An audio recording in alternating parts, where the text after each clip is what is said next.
Giuliani is in critical but stable condition in a Florida hospital. President Trump calls the 81-year-old Giuliani a true warrior. At least a dozen people injured a shooting last night at a party in Edmond, Oklahoma. Police say 2 gunmen were involved. So far, there have been no arrests. $4.45 per gallon, that's AAA's national average for gasoline, and that as of this morning. On Wall Street, stocks are mixed. The Dow Jones Industrial Average is down 86 points, while the NASDAQ is trading 15 points higher. The S&P 500 index is up 5 points. More details, srnnews.com.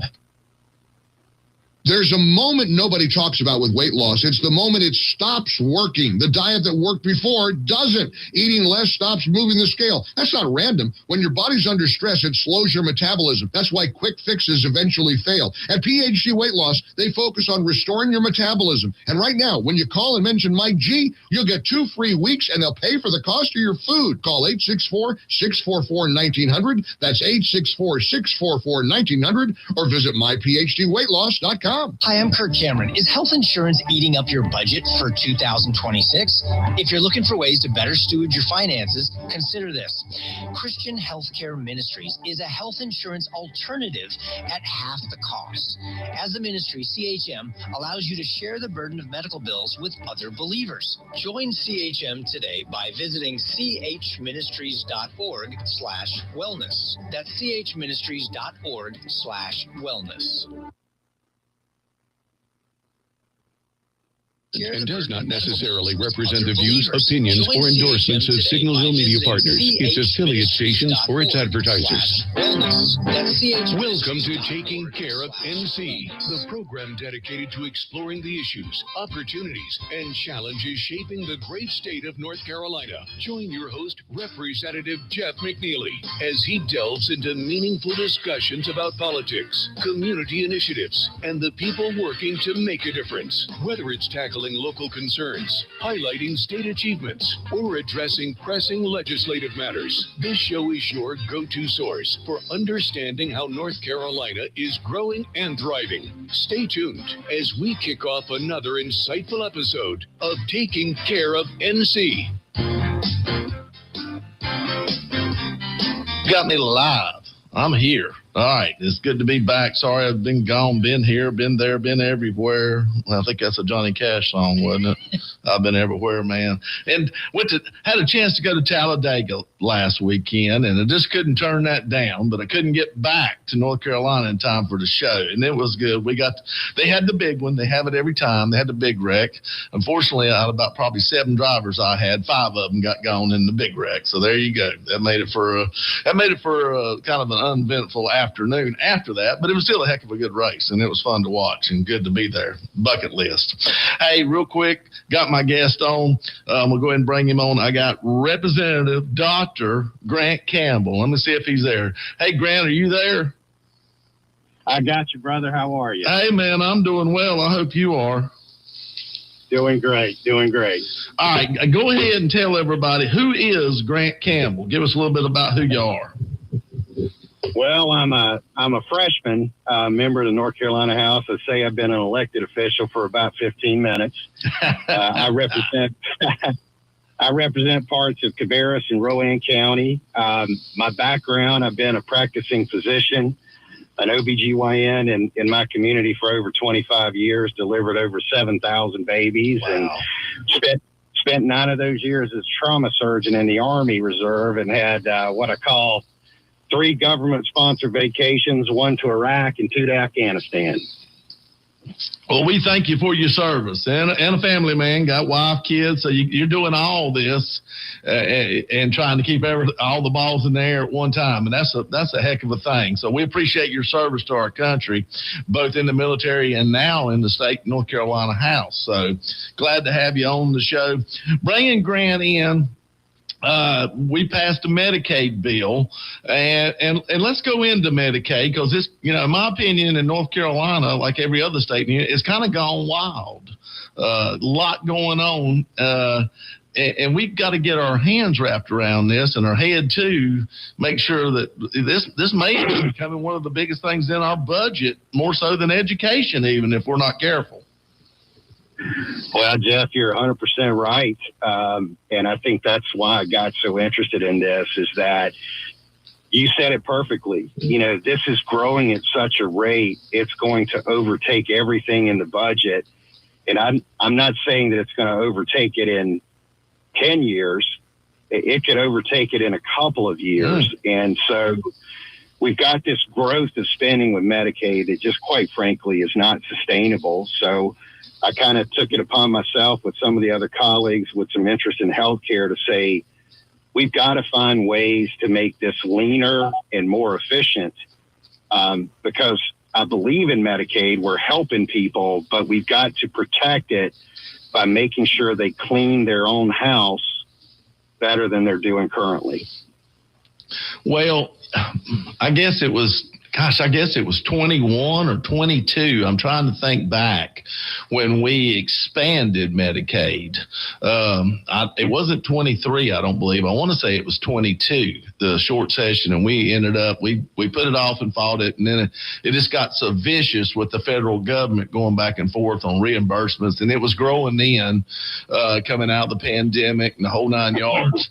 And so we expanded, and we thought, okay, this will take a while. And in really probably 24 months, added almost 1 million people, about 900,000 more people to the roll. So now 1 out of every 5 North Carolinians is on Medicaid, not Medicare, folks. That's when you're old. Medicaid.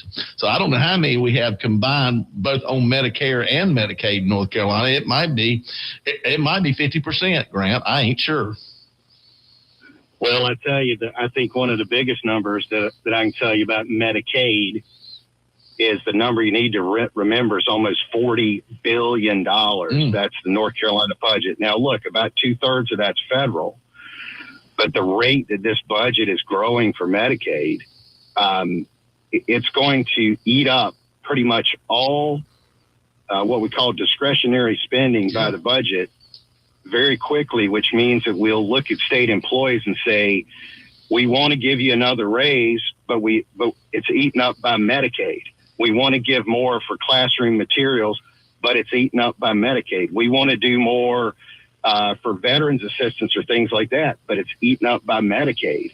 And I think the thing that bothered me, Jeff, so badly is I sat down with the leadership of Medicaid and Health and Human Services, and I said, hey, guys, I get it.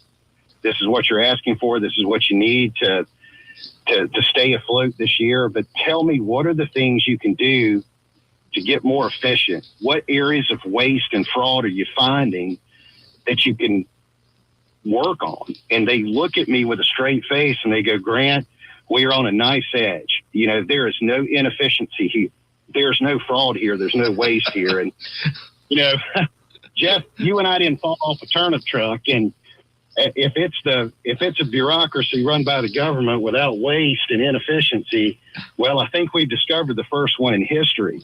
Yeah. But I was going to say, in our GovOps meeting, I was in there with you on that when you chaired it with the director of DHHS and our Attorney General, Jeff Jackson.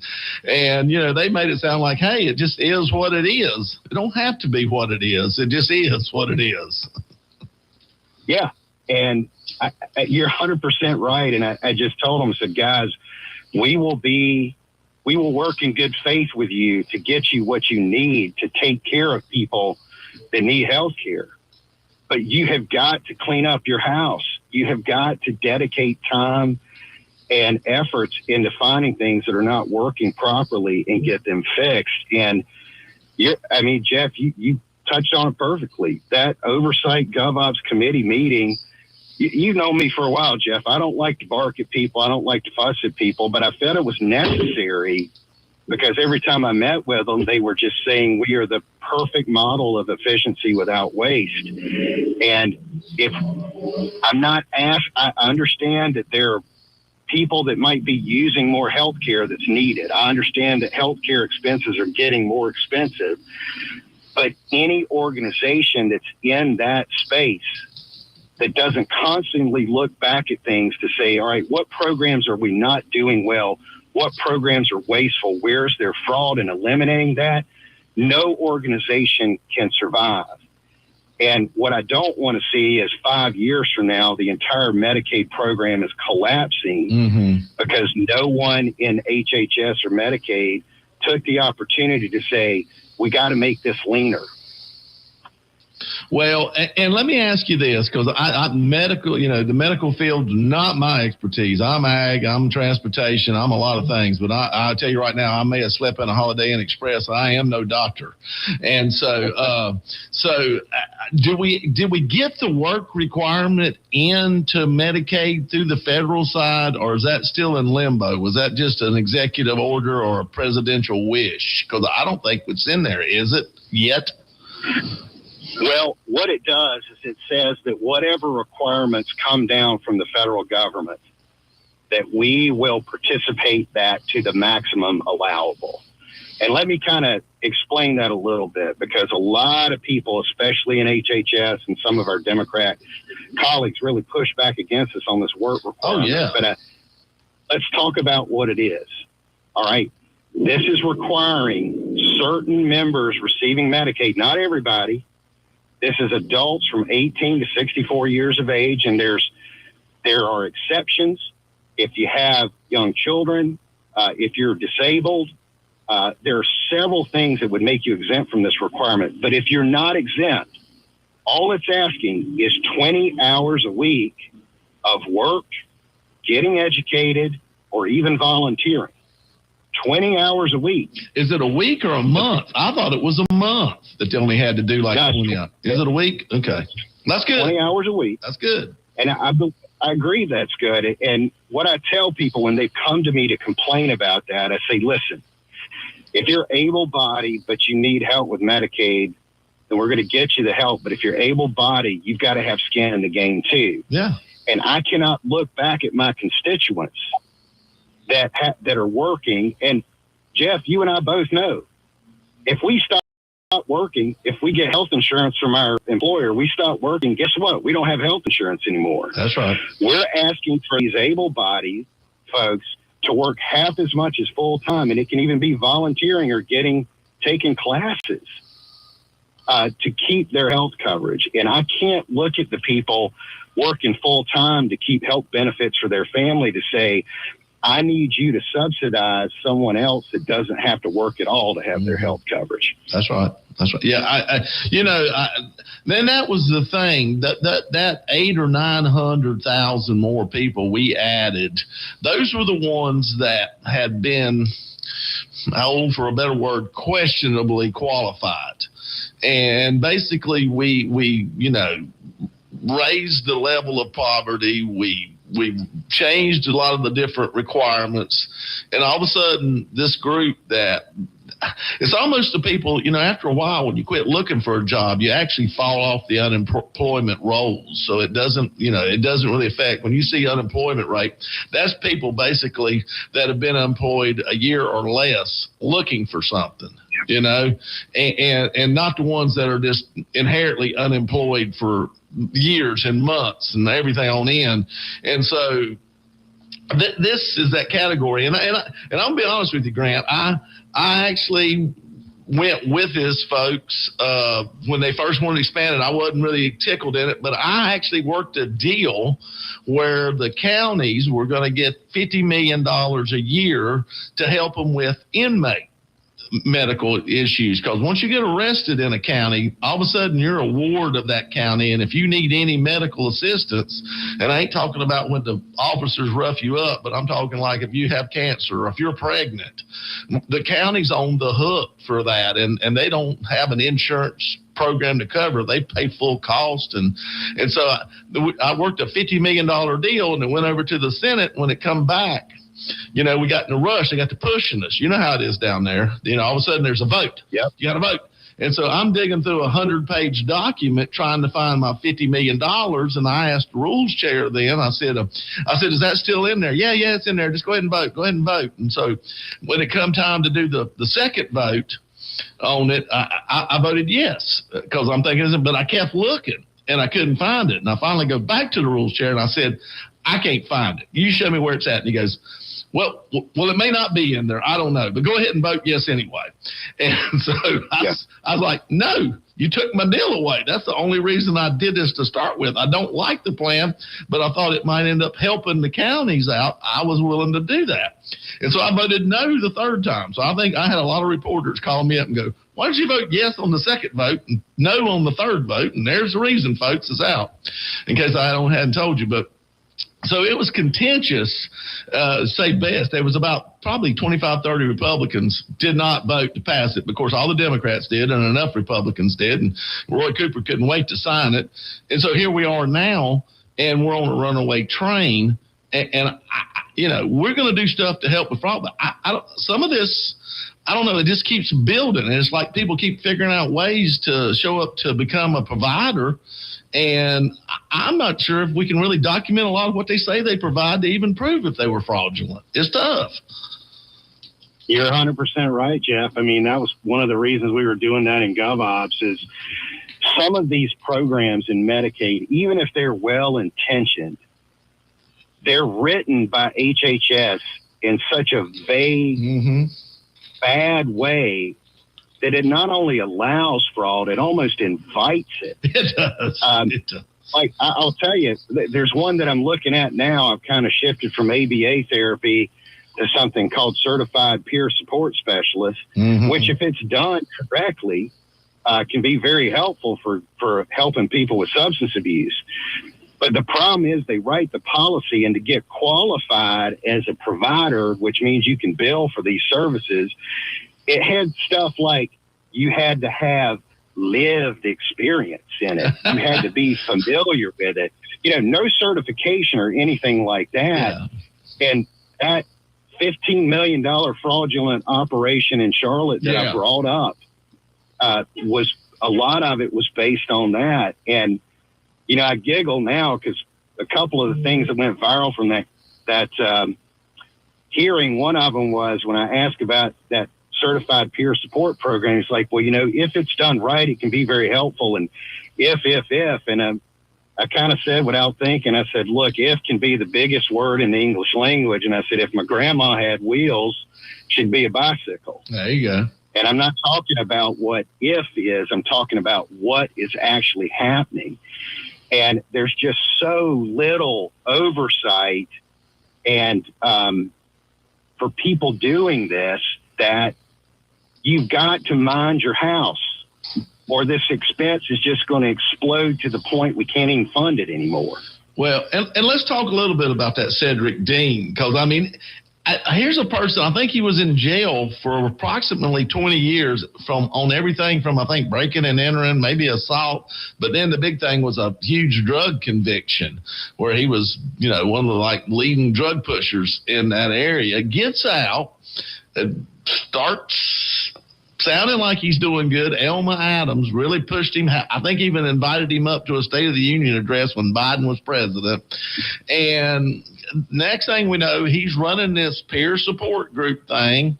And before we realize it, he's about $15 million into us and buying motorhomes and luxury cars and a $1 million some house. And his LinkedIn page still says he graduated from the School of Hard Knocks and he considers himself a thuggalist or something like that. I can't remember now what it's like.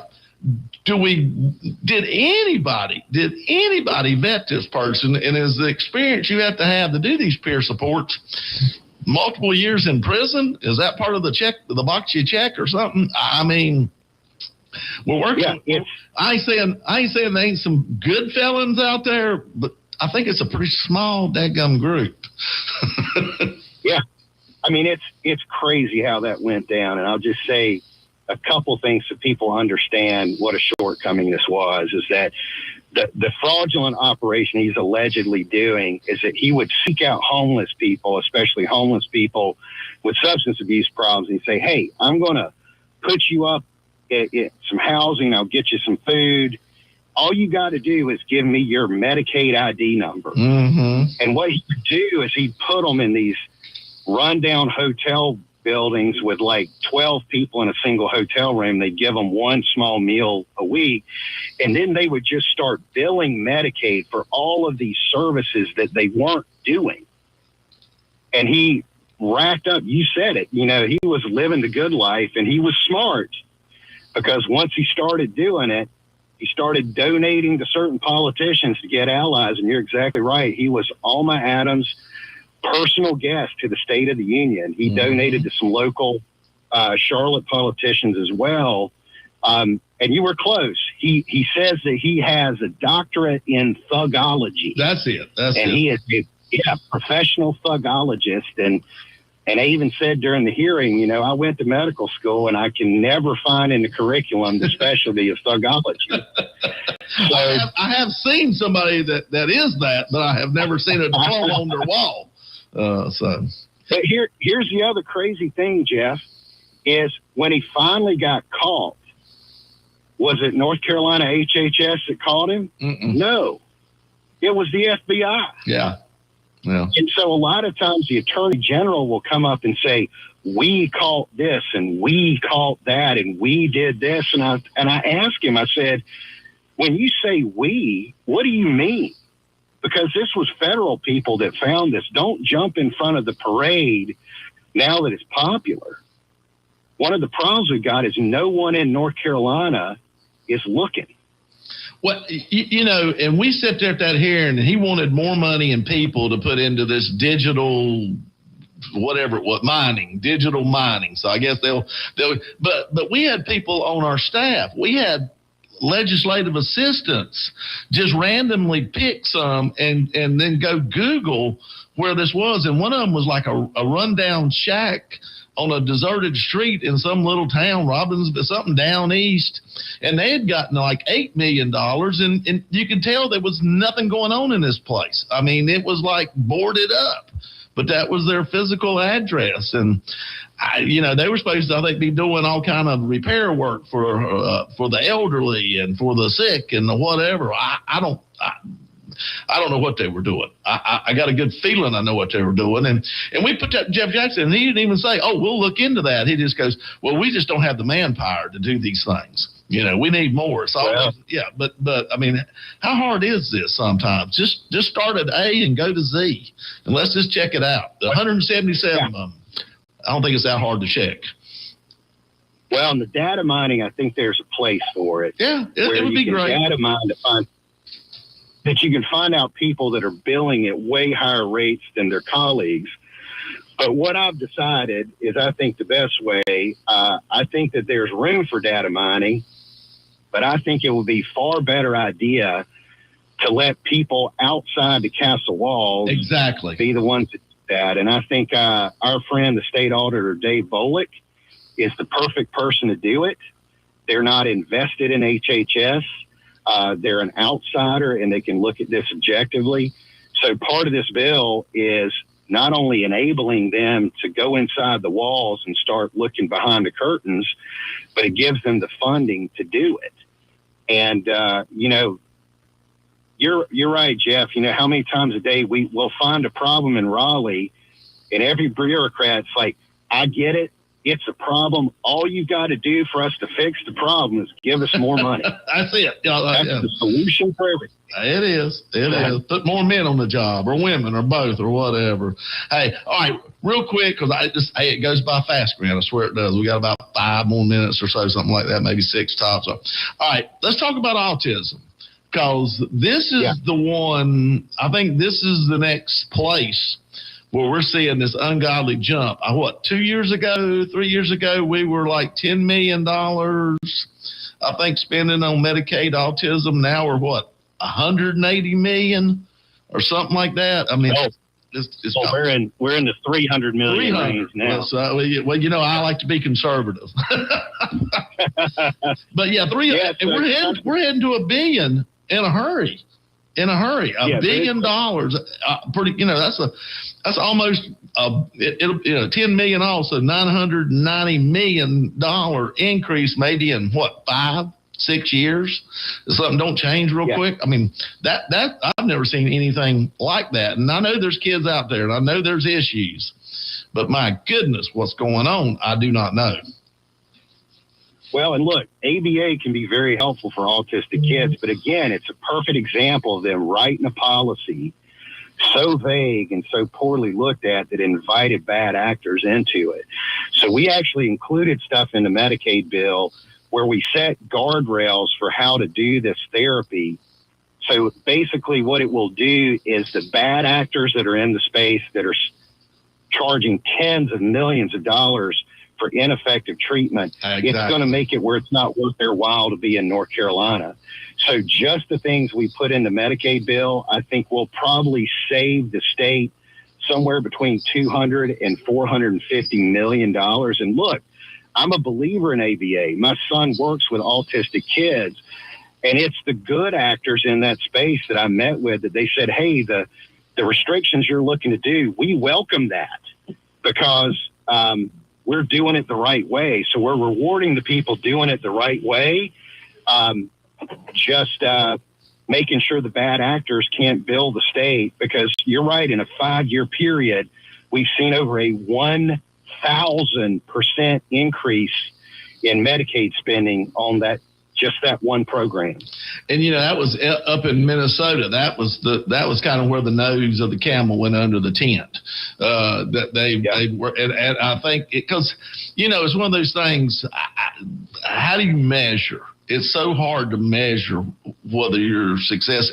And maybe I'm just an old cynical man, but it almost seems like either we've got a lot of kids that have never been diagnosed in my lifetime, but the diagnosis is going up 1,000% too. I mean, I meet these young kids, and I hear this from the school systems too. The EC, exceptional children, where you got to have their own plan. There's something up. They've got some kind of syndrome, some type of autism, are the psychologists and are psychiatrists, are they getting better detecting it, or are they just go ahead and call them whatever they want to? You understand what I'm saying? Are we just adding more kids, and maybe they're not quite the level that need? I don't know. It just seems like every child has an issue all of a sudden. No, I mean, it's a fair question, but I will say,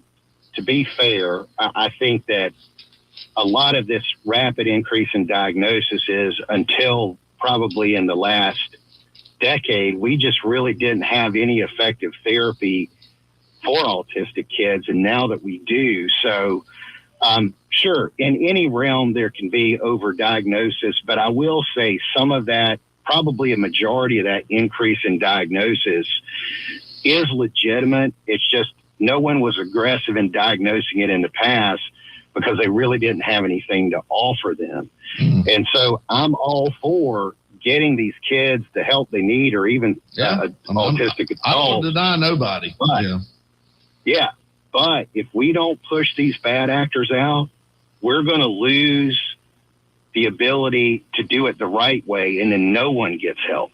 All right. So someone asked me, they said, why are you attacking Medicaid? And I said, I'm not attacking Medicaid. I'm trying to save it. There you go. Yeah, because it's gonna bankrupt us. We're not care.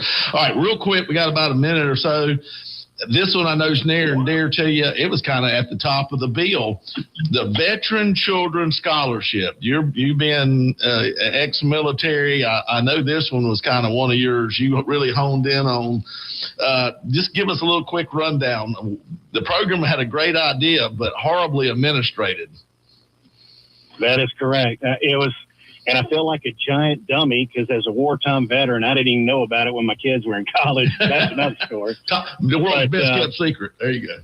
But yeah, we got a lot of kids that were benefiting from this. These are kids of wartime, war-serving veterans. This is a North Carolina program. But Jeff, in the Cooper administration, Military and Veterans Department, it was so grossly poorly managed, mismanaged, and abused. They basically bankrupted it.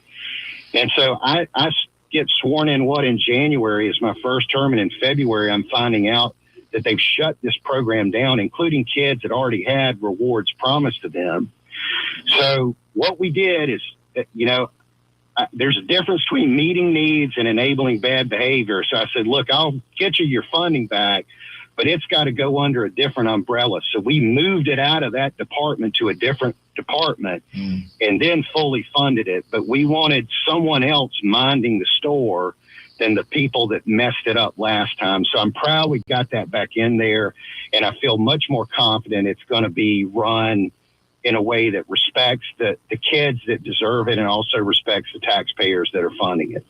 Yeah, folks, if you're a veteran and your children needing college scholarships, Google that, North Carolina. It'll pull up. We'd love to help as many people as we can. Hey, Grant, we ran out of time. I told you it was going to be quick. You asked me what we was going to talk about. I said, oh, just this, that, and the other thing. But, hey, brother, I appreciate you, Doc. I appreciate what you do for us. You bring a level of knowledge a lot none of us really have, that you and Tim Reeder. And so we need that there. We need experts that we can trust. So I appreciate what you do for us, and you're doing a great job. And if I can do and help you any way down there, just give me a holler. But I thank you so much for coming on the show today. I appreciate you, brother. Take care. All right. See you, man. All right. That's Dr. Grant Campbell, representative from down there in the great state of Cabarrus, right next to the great state of Mecklenburg. So anyway, glad to have him on the show. Hey, folks, stay tuned. We'll be right back with the second half of the show. I learned patience from my adoptive dad. All he had to say was, "Hey, you got this. Just breathe." Hey, we're pretty good. yeah. Might have to start a band. I got it. Learn about adopting a teen from foster care. You can't imagine the reward.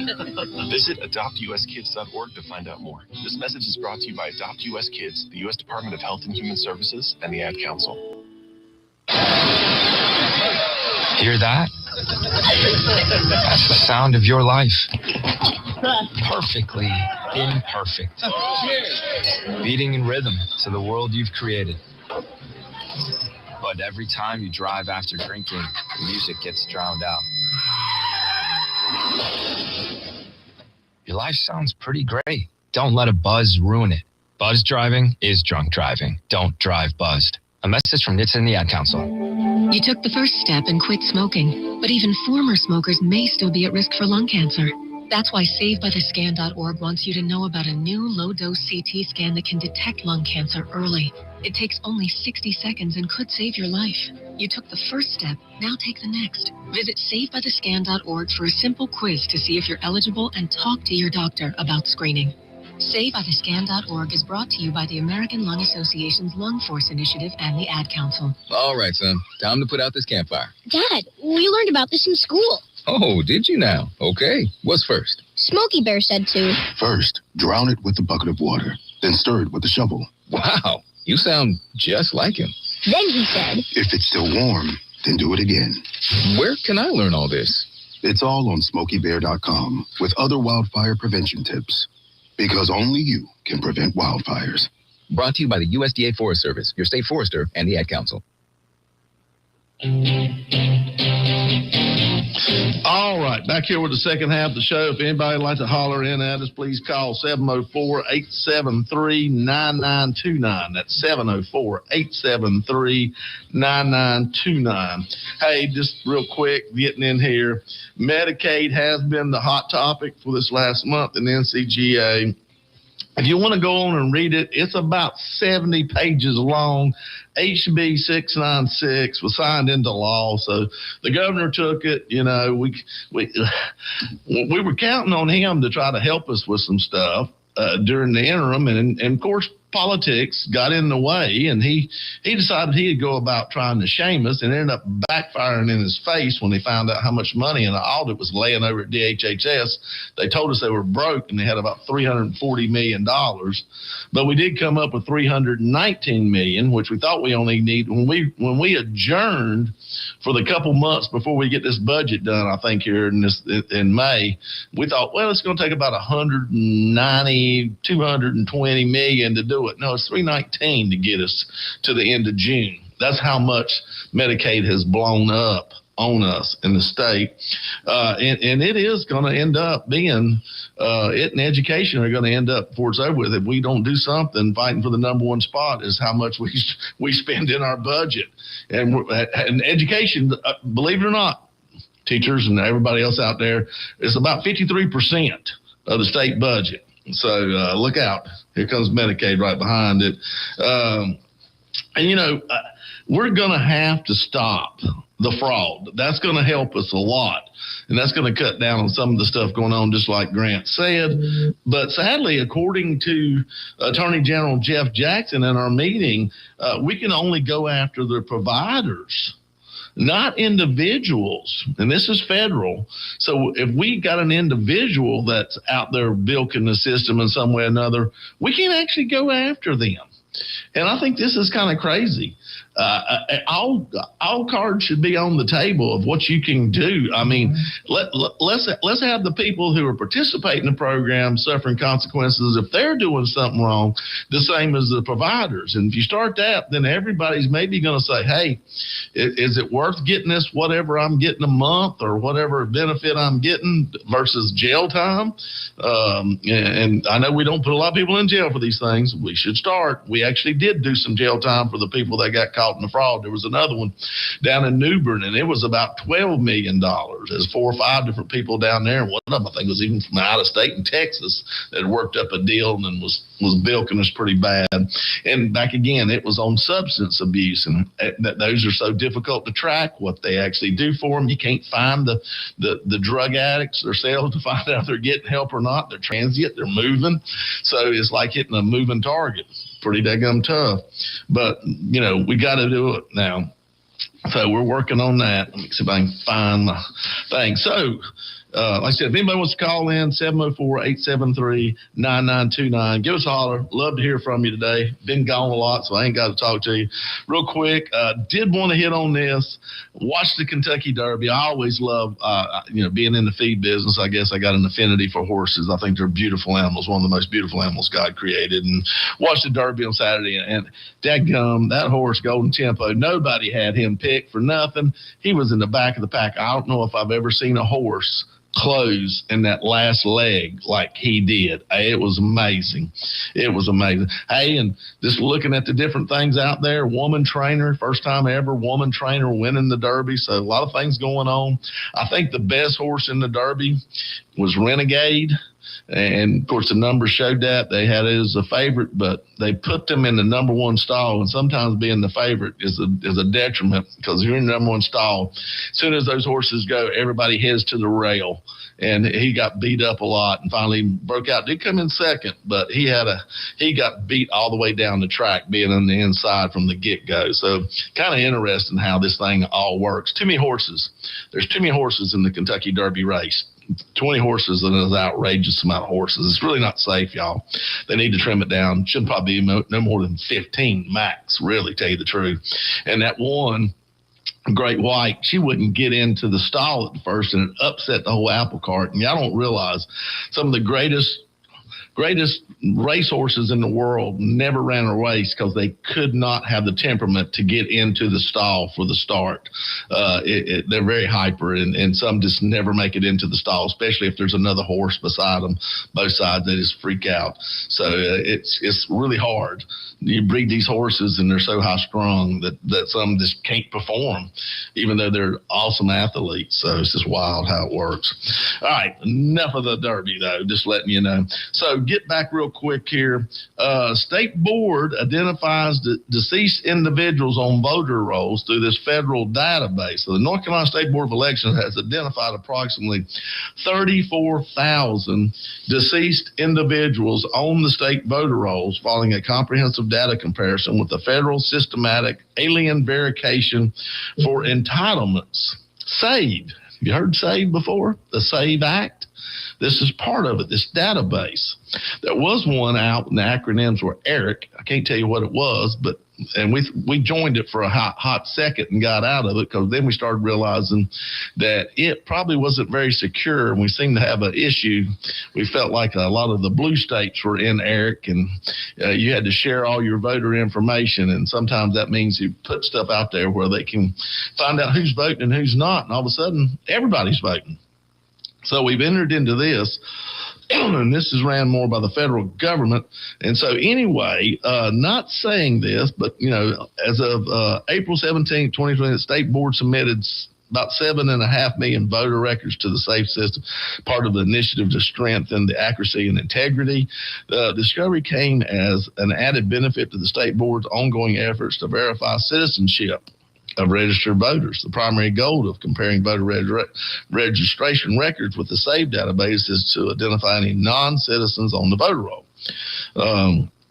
So North Carolina, but we expect that this process will also help identify other anomalies such as duplicate registrations, mismatched names, and of course highlighted here, deceased voters. And then this is coming from Sam Hayes, who I've had on the show. Sam talked to him the other day. While we expected to find some cases, this is higher than anticipated. Sam said, the benefits of entering into cross-state and federal database checks is that it allows us to uncover issues like this. Our goal is to use every available and legal tool at our disposal to achieve the most accurate voter rolls possible. Now, we must roll up our sleeves and begin the hard work to act on verifying that every person registered to vote in North Carolina is eligible.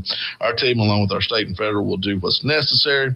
Election officials have emphasized the list maintenance is a routine and necessary function to ensure compliance with state and federal laws. The identification of deceased individuals on the voter roll does not necessarily indicate that illegal votes were cast in their name, but it does underscore the importance of regular updates and strong interagency coordination. And for that to be said, now we will go about trying to figure out, as Sam said, the next step is to figure out if votes were cast in these people's names. And this will be interesting to see. I know I had a real conservative uncle, and he had been a Republican basically all of his life, even when it wasn't cool to be a Republican. And he never voted Democrat until after he was deceased.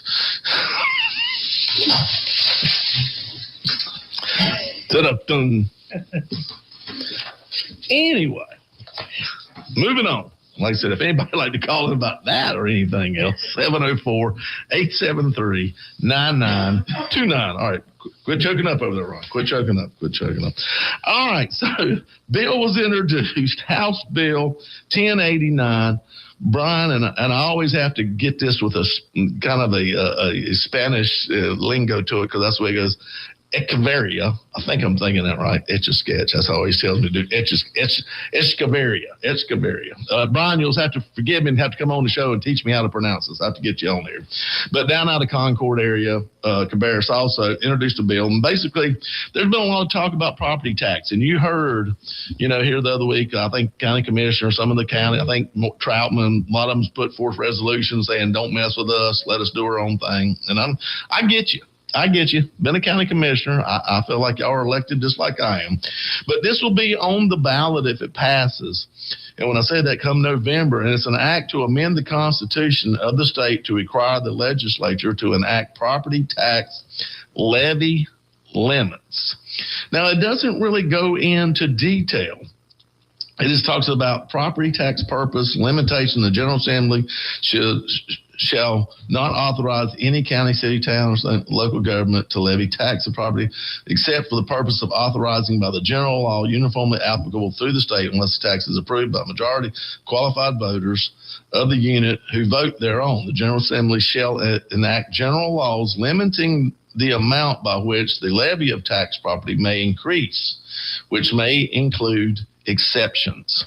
So this basically, if it's on the ballot, the way it's written, that would say the citizens of North Carolina want your House and Senate to come together and form some kind of a bill or a law that would limit the ability for increase. I don't know if it'll be a percentage. We're not sure, but this is basically saying, hey, if you think you need more control over the tax rate and how fast it's moving up, then you're going to put one more layer to it, which would be us in Raleigh. I'm not sure exactly how I feel about this. I'm going to be honest with you. I don't want to pay any more taxes than I have to. I don't want to charge any citizen in the state of North Carolina any more taxes than necessary. We are lowering your income tax, and it's putting a strain on us, but we are doing it. We are lowering your income tax here in the state of North Carolina. And so now we're putting more back on the counties, it feels like, because we're lowering the income tax. We don't have the funds coming in. So this is an interesting twist, I would say, at least, and I'll see how this goes. But, you know, they said the polling on it was around 80% as far as the asking people would they like to pay less taxes. I can't believe it ain't 100, tell you the truth, Ron. So, you know, I always say with polls, I don't know how much I believe them. Go ahead. Who do they ask? Well, that's it. They never call me. But I always say with polls, how did you ask that question? Because that's what I want to know. You know, I always tell everybody, you know, if you want the Lord to answer a prayer, you figure out how you want to ask him to get the answer you want. Now, it ain't him talking. That's just you figuring it out on your own, you know. So that's what I think a lot of times in these polls. Hey, would you like to give the government less money? Yes. Absolutely. Yes. Okay, so this is going to poll pretty good, isn't it? You know, would you like for the government to take more money? No, that's going to, you know, poll pretty bad. Okay, so it depends, but this will be interesting to see.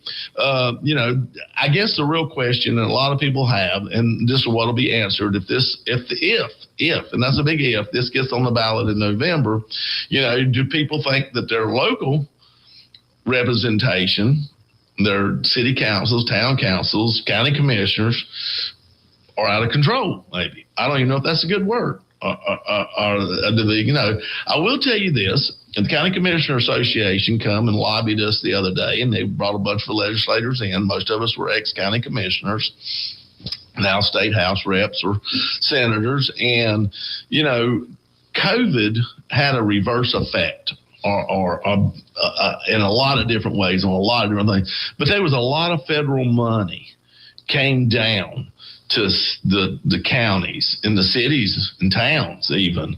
And before, I always said some of the easiest budgets that I ever worked being a county commissioner was when we were basically broke. Because then it's no, you know, we don't have the money. It's no. When you do have an influx of money and it didn't come through the natural channels it always does, it's kind of like winning the lottery. It's easy to say yes, yes, yes. Oh, that's a great idea. Yours is a good idea. Yeah. Mm-hmm. Next thing you know, they're reoccurring. And when I say reoccurring, that means they'll be back the next year and the next year and the next year. And now people have more. And now people have been hired and they have slots and they're doing this and they're doing that. And I watch around and there's a lot of great ideas.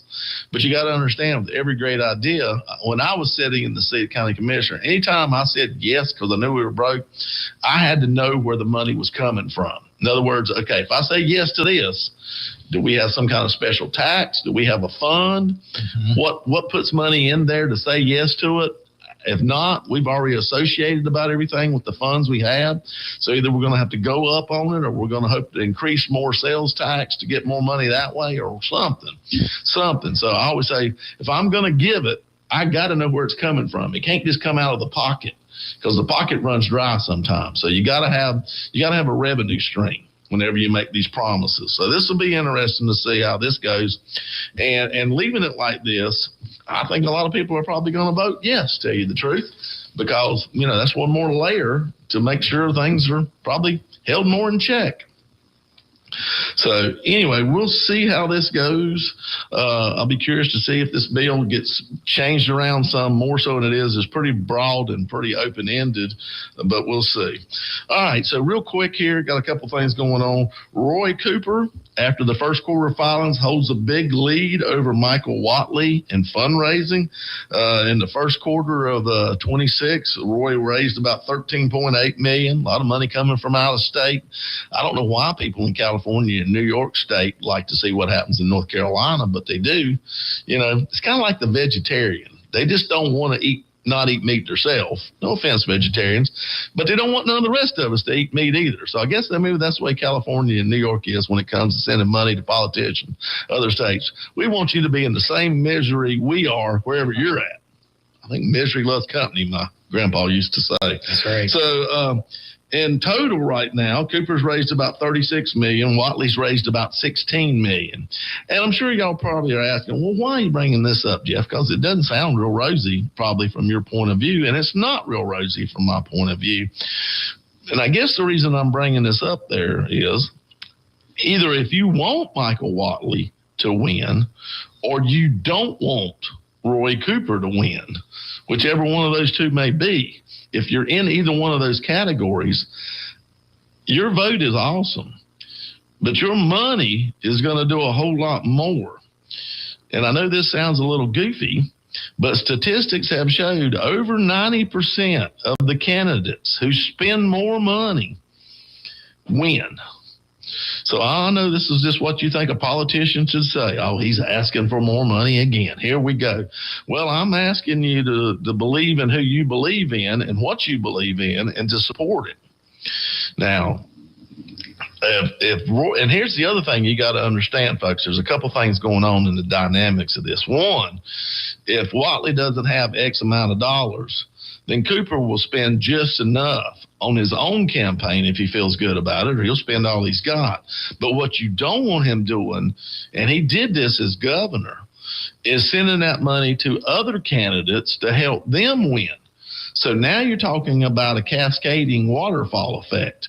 So all this money he's bringing in, if Watley lags half behind him, and that's where he's at right now, Cooper can start sending money to houses in the North Carolina Senate, houses in in the North Carolina House. He can start putting money in those campaigns where they're purple districts and whatnot. And then he can upset and tilt North Carolina with money that come from other states. So this is the thing about it. The only thing that's going to keep him honest is if Michael Watley is supported very well with money himself. And I know a lot of people say, oh, well, the Democrats always outspend us, and we still win, Well, all right. Maybe the quality of candidate's better, but at some point in time, that theory starts working real thin. So we got to be careful and understand this too. You buy TV time, and the farther ahead you buy it, the cheaper it is, and the more of it you can buy to block out the other person. So if we're not careful, Roy's going to be so far enough ahead that he'll buy up all the TV time come this fall. And I know when he ran in the last election, they did that to Dan Forrest, I guess it was. He was able to block Dan out, and everybody said, we didn't see nothing of Dan Forrest the last couple of weeks. Well, the reason was Cooper had bought all the time. He doesn't have to use it. He can just buy it, resell it back to whoever, do whatever he can with it. He don't have to let anybody have it. He could just let it die if he wants to. But the other candidate doesn't get it at that time. So there's gamemanship going on. So he's going to start buying soon and trying to block out, and Watley's going to try to buy, but I can tell you right now, he's over halfway behind. It's not a good eye. It's not a good look. So we need to think about that, folks. So I feel like you need to support Michael Watley personally. I know I have, and I'll try to support him some more, and I hope you do too. $5, $20, whatever you can send. And I'm sure it's Michael Watley. You can Google him. It'll pull up his website, and there'll be a donate button. Every politician worth a dime's got one, and there you go. So anyway, just want you to think about that, folks, and know that the game is on now. Don't wait till November. The game is on now. Real quick, Trump is getting ready to add tariffs back to raise them on European vehicles because the European Union is backing out of the trade deal. Or they're not backing out of it. They agreed to it last year. but they didn't go ahead and implement anything. Those are the best ones. Yeah, I'll do it someday. And never do it. So he's going to raise it. And he actually, I think, from what I can tell, work around the Supreme Court decision on tariffs, because this was put into the trade deal, this language that if it doesn't happen in a certain amount of time, he can raise. And so this is where they're going. Is he threatening them? Probably. Will he do it? Could. Should he? Yeah. You really should. I mean, if you make a deal, you make a deal. And we've already allowed some of the stuff to happen on our side of the deal, so we put ourselves at a disadvantage. But this is typical. I think every time we seem to deal with Europe, or we deal with the Middle Eastern people, or we deal with the Asian people, it never quite works out to our advantage. They'll say yes, but, I think they have their fingers crossed behind their back. I have a feeling the bad part about this is the ones that are against it will come up and say, oh, this is Trump's fault for raising tariffs. Oh, yeah. But you don't think about the fact that other people didn't follow through with their end of the deal. Well, and once again, all the press that we're probably going to see is going to talk about Trump's picking a fight with Europe. Yeah. Well, Europe didn't do what they said they were going to do. We've seen this for a while. Mm-hmm. When was the last time the French army won anything? Okay, just saying. So, also, we got some stuff going on too. Let's get down near the end here. U.S. Appeals Court has ruled that you can't get the abortion pill, and I'm going to murder it because I always do, but a methylprednisolone in the mail anymore for right now. There's an injunction. It must go to a doctor, so you can't really do the telemed, and they send you this so you can do the abortion yourself at home, the old self-abortion kit that you get in the mail. So right now it's Louisiana versus FDA. A stay has been put in place. This is something that we've needed to do for a while, because they figured a way around it, the liberal left has, of how we can still do just as many abortions. You just don't have to show up at a clinic, where they may be outside protesting, praying, whatever they may be doing. So we'll just do it this way. But yet there's no real oversight in this. It's just, I think you need this, so here you go. We're going to send it to you. So I think this is that next step where they actually have to go to a doctor's office, go to a clinic, go wherever, and let's take a look. And there'll probably be an ultrasound involved. They're going to have a talk. Maybe this is a baby you keep. Maybe this is a life we save. It's not just a mass of cells, folks. It's a real living person being formed in the womb. I think this is a great ruling. And it didn't happen at the Supreme Court level. It happened at the Court of Appeals. I'm sure that the FDA will take this to the Supreme Court, but I think this is a great step to get from the Court of Appeals. So we'll see how it goes. Okay. Getting down near the end here, didn't get no calls today. I hope people are out there still listening. I know when I get gone, it seems like I disappear. Janet Jackson, what have you done for me lately? So Crazy as It Gets Parts 1, Davison, North Carolina. I'm sure y'all have probably already talked about this on Wham, the big party. Yes. Yeah, what the heck. So there was a party, and we're thinking over 3,000 people, resulted in what they consider mass casualty incident. Now, a lot of people say, well, nobody got killed. Well, casualties are not necessarily dead. It's basically, in your EMT. With an MCI, it's anything that overwhelms the amount of people that you've got to help those people. And there were people getting hurt. Yeah, unconscious, drunken skunks, probably, who knows, drugs I'm sure was involved, all kind of mayhem, in a fairly quiet little part there of Mecklenburg, Ireland. I've read up on this, and I think part of it's in Cabarrus, and then sometimes it says it's in Meck, and then sometimes it says it's in Ireland. It's kind of right there in that corner area where everything meets. Yeah, so crazy. Name of the place, the Healing Chamber Farms. Now, about 60 acres. This happened last Friday. I'm not positive from what I understand. I think it had something to do with North Carolina A&T and some kind of festivity up there, and they moved it down, but I'm not positive of that, but I've heard that was a big push. So about an hour away from Greensboro, or more maybe, to get to it. But anyway, cars go everywhere they want to. It gets even weirder. evidently there's been some horses sold. The property's in some kind of legal mumbo jumbo. Somebody's actually kind of squatting the property. I think the owner finally got back there, but now people are just using it for whatever, like a meeting place, and it's just gone off the rails. I mean, everything's gotten really weird. Jessica Springs, evidently she's a professional squatter. She knows the laws better than any lawyer. And she's the one that got into this and swore bank documents and stuff were coming and going. Not so much. So this really weird, really crazy times down there. And I read this, I thought, what the heck? All right, we're down to the very end here. And I just got to say, this is crazy as it gets, part two, or stupid as it gets, Ron said. Iran is now been nominated by the United Nations to be a non-proliferation monitor, which means Iran will be the one that is in a leadership role to review nuclear treaties. It doesn't get any better than this, folks.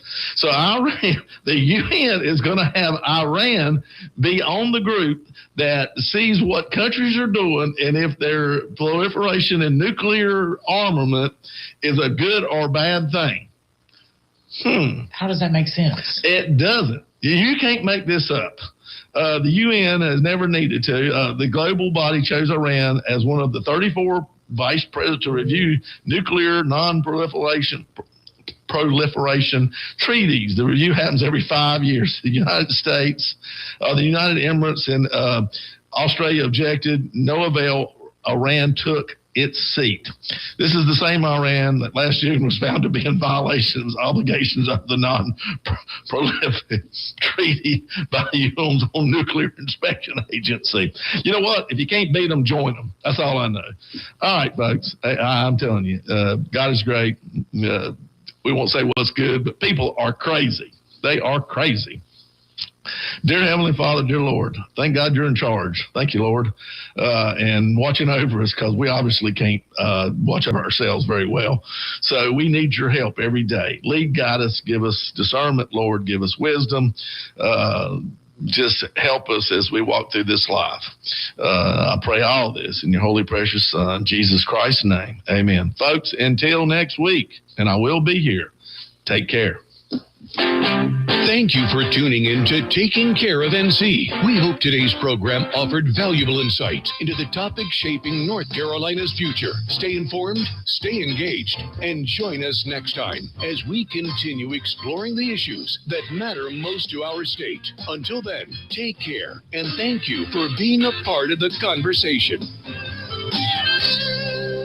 Real Country is 550 AM WAME, 92.9 W225BD, Statesville.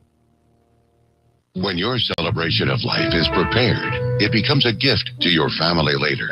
No one should have to pay for a loss when they're experiencing one. Paying in advance protects your loved ones and gives you the peace of mind you deserve.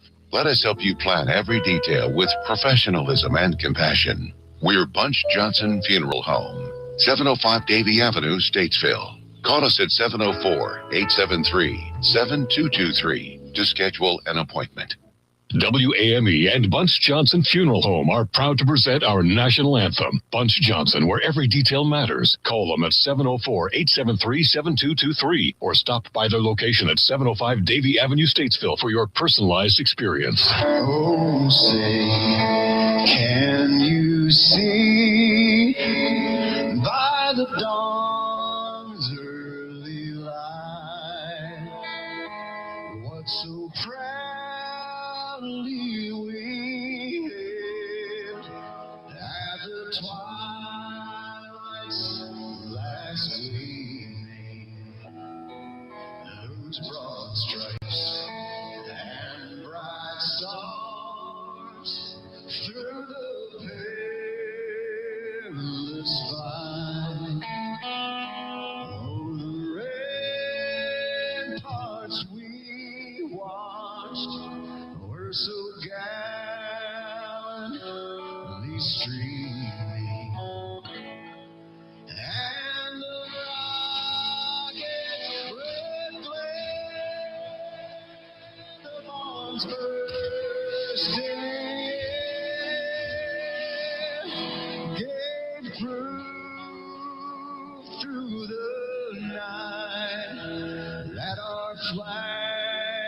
still there.